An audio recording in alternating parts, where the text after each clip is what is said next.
कथा। आपका जीवन भगवान से जुड़ा कि नहीं जुड़ा?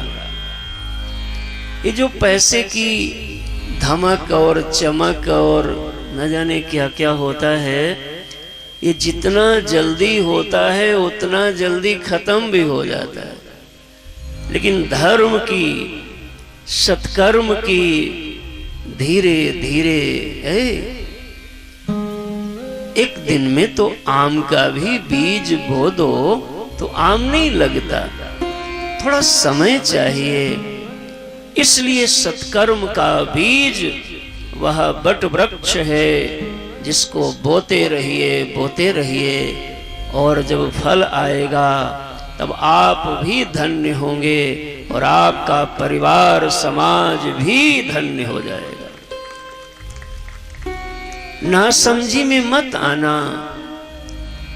ये थोड़ा दूर दृष्टि जिनकी है वो कर पाएंगे, वो चल पाएंगे। जिनकी बुद्धि निर्मल नहीं है, मलिन बुद्धि है, दोष युक्त बुद्धि है, वो नहीं चल पाएंगे।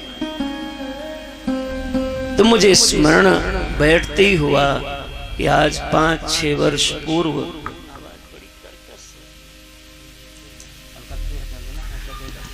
आप लोग जब बोलना था तब बोल लेते हैं, हाँ, हमारे आने से पहले। तो जो बोलना होगा आप पहले सुधार कराइए। जब हम आ जाएं तो फिर अपना काम हमें करने दो, आप अपना काम करें। मर्यादा सभी बना के रखें। नाथ, प्रसन्नता से बैठो और मुस्कराइए कि आप भगवान की कथा में बैठे हो साहब।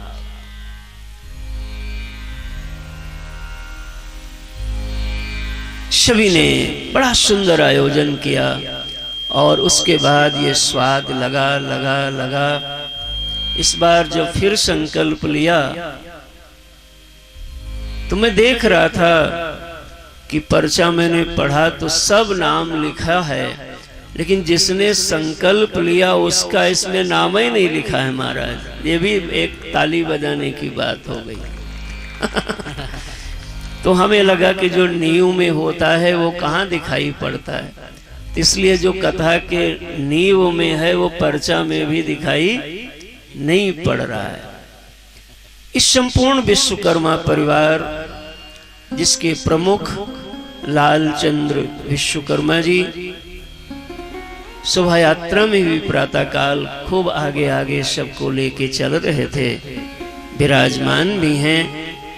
उनका और उनके समस्त जो भी परिवार है उसमें श्रीमान त्रिभुवन विश्वकर्मा जी वर्तमान में एडीएम हैं, श्री गामा विश्वकर्मा जी, श्री राजेश विश्वकर्मा जी उत्तर प्रदेश सचिवालय में हैं, श्री राजकुमार विश्वकर्मा जी वरिष्ठ अध्यापक हैं, श्री शिव कुमार विश्वकर्मा जी बीडीओ साहब हैं, डॉक्टर संजय विश्वकर्मा जी,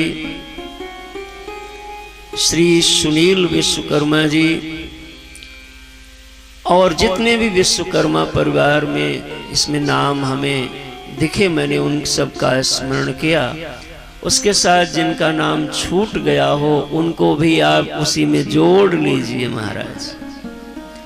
लेकिन 2 नाम तो हमें दिख रहा है, एक कृष्णा का नाम और एक जो मूल संकल्प कर्ता कर्त्री हैं इस परिवार में, जो भक्ति का दीपक जलाती हैं, सबको प्रेरणा करती हैं। आप सबको लगता हो कि परिवार में अनेक लोग हैं लेकिन कोई कहीं ले जा रहा है, कोई कहीं ले जा रहा है। भक्ति की ओर, धर्म की ओर अगर कोई इस समय ले जा रहा है तो वो श्रीमती निर्मला देवी जी हैं। उनकी खूब खूब अभिनंदन तालियों से होना चाहिए। ये जीव सबके बस का नहीं होता प्यारे। गुड्डू ठीक करो, क्या हो गया?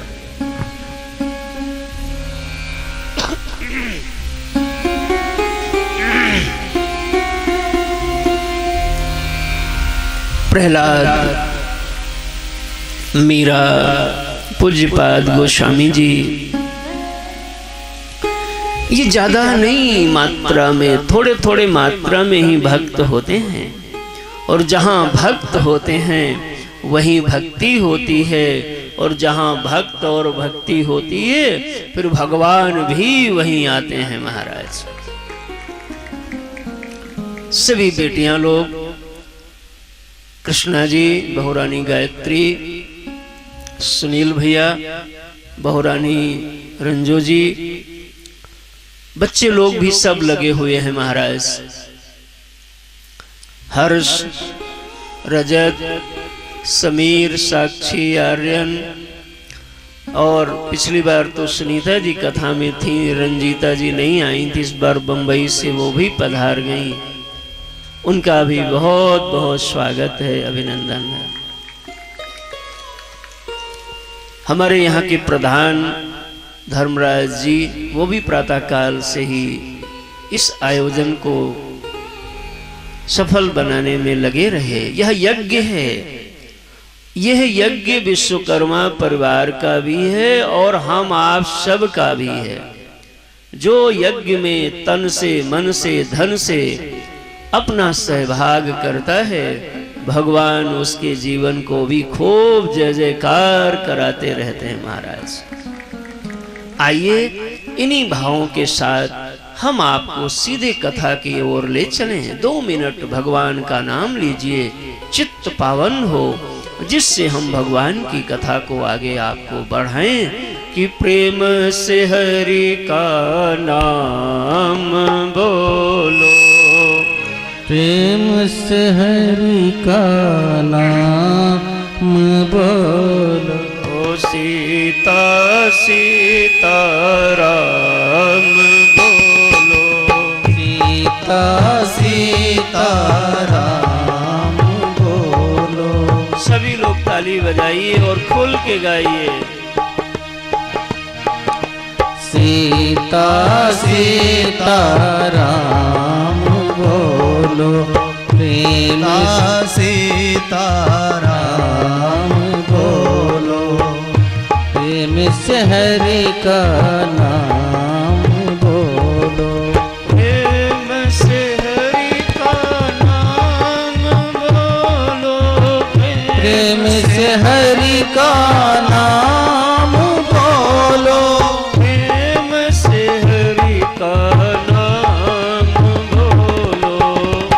सीता सीता राम बोलो, प्रेम से हरि का नाम बोलो, प्रेम से हरि का नाम बोलो। सीता सीता राम बोलो, सीता सीता राम बोलो।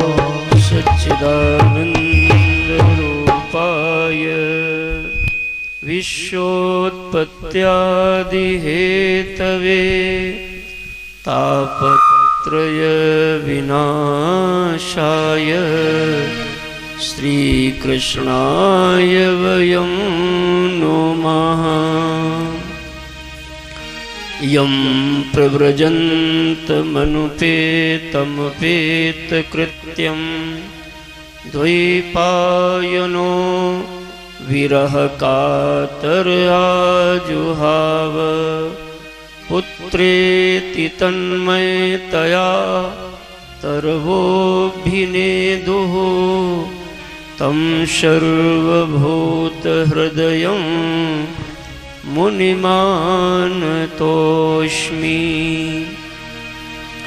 नैमिषेषोत्तमासीनम् अभिवाद्य महामतिं कथामृतरसास्वाद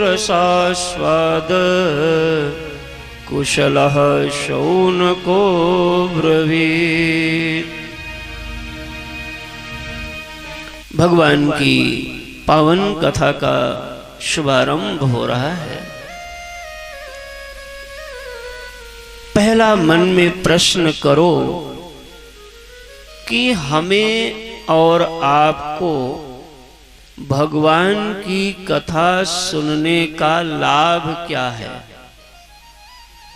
अर्थात भगवान की कथा क्यों सुने, ये प्रश्न करो अपने से।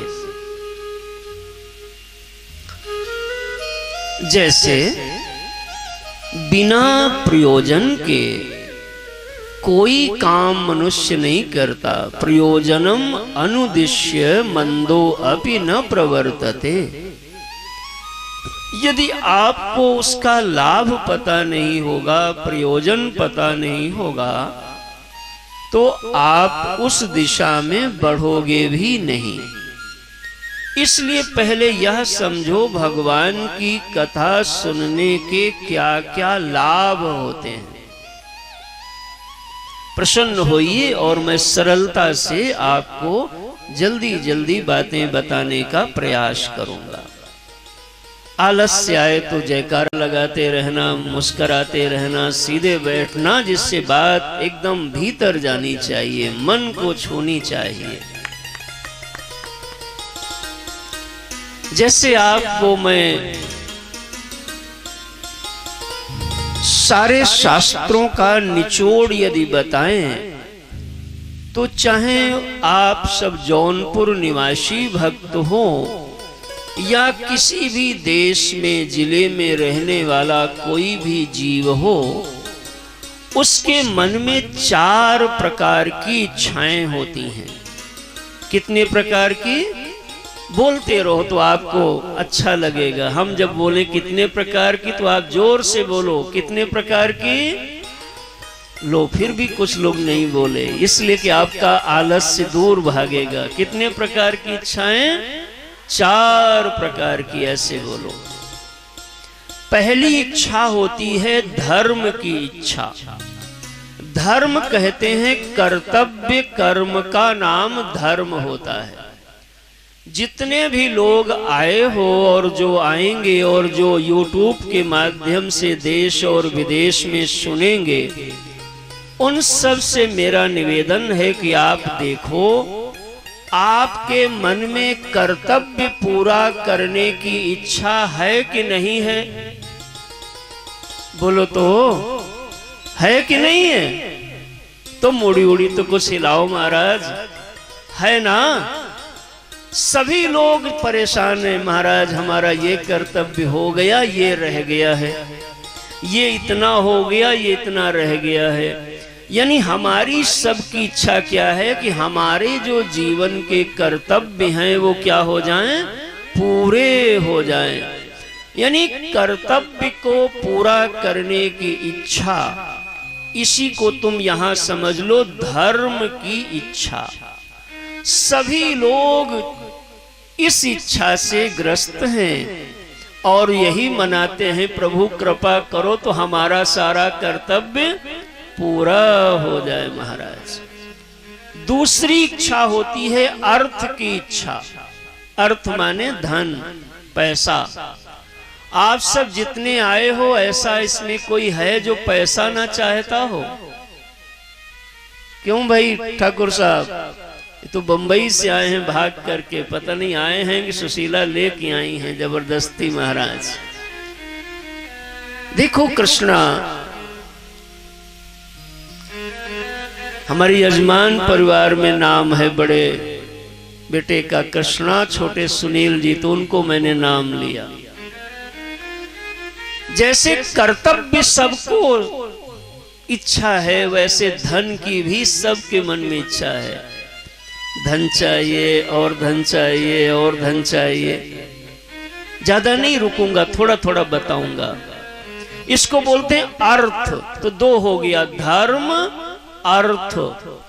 तीसरा है काम की इच्छा। काम कहते हैं संसार से सुख लेने की इच्छा। मकान बन जाए, पढ़ाई पढ़ लूं, बिजनेस चल जाए, शादी हो जाए। अब तुम्हारी तो हो गई, अब क्या है?